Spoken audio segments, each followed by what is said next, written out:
ইসলামী যুব আন্দোলন বাংলাদেশের পঞ্চম জাতীয় যুব কর্মসূচি সফল করার লক্ষ্যে বাইতুল মোকাররমের দক্ষিণ গেটে এখনও আমাদের সোহরাওয়ার্দী উদ্যানে যাওয়ার অনুমতি হয় নাই।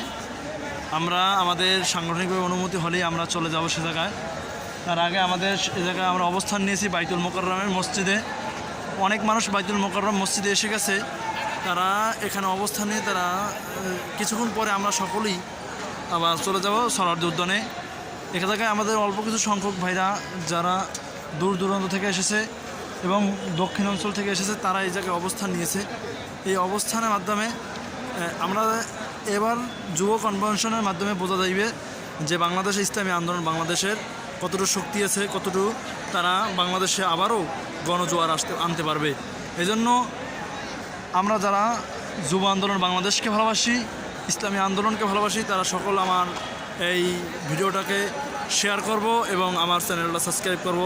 ইনশাআল্লাহ সকল আপডেট পেতে আমাদের সাথেই থাকুন।